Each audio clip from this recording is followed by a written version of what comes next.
বাংলায় নমশূদ্র আন্দোলন বর্ণবিভক্ত ভারতীয় হিন্দু সমাজে অবর্ণভুক্ত পঞ্চম জাতি অর্থাৎ যারা চণ্ডাল, যারা অন্তজ শ্রেণীর মানুষজন, তারাই কিন্তু পরে নমশূদ্র নামে পরিচিতি লাভ করে। 19 শতকের শেষের দিকে আর্থসামাজিক ও রাজনৈতিক কারণে এনারা আন্দোলন শুরু করেছিলেন।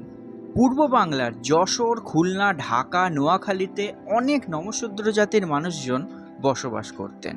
সরকারি নানান তথ্য থেকে এটা জানা যায় যে এনারা বেশিরভাগ জনাই ভাগ চাষি ছিলেন, আবার অনেকেই মাছ ধরা এবং হস্তশিল্পের সাথে যুক্ত ছিল। সেই সময় কিন্তু এনাদের শিক্ষার হার কম ছিল। অভাব, দারিদ্রতা, শিক্ষার অভাব ইত্যাদি এনাদেরকে সামাজিক যে মর্যাদা ছিল সেখান থেকে নিচে নামিয়ে দেয়।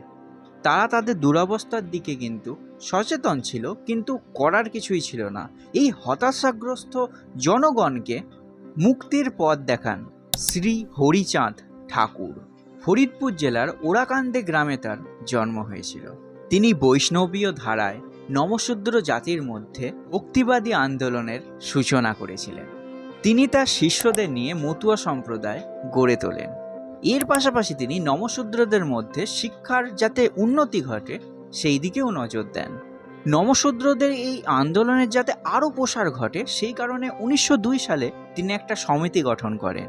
এই সমিতির মাধ্যমে তারা বিভিন্ন অঞ্চলে নমশূদ্রদের সংগঠিত করেছিল। হরিচাঁদ ঠাকুরের মৃত্যুর পর গুরুচাঁদ ঠাকুর মতুয়া সম্প্রদায়ের গুরু হন। তিনি চণ্ডালদের নমশূদ্র নামকরণের দাবিকে আইনসিদ্ধ করতে চেয়েছিলেন এবং তাদের শিক্ষার উন্নতি এবং সরকারি চাকরির জন্য আন্দোলন করেছিলেন। এই কারণেই তাকে নমশূদ্র আন্দোলনের জনক বলা হয়।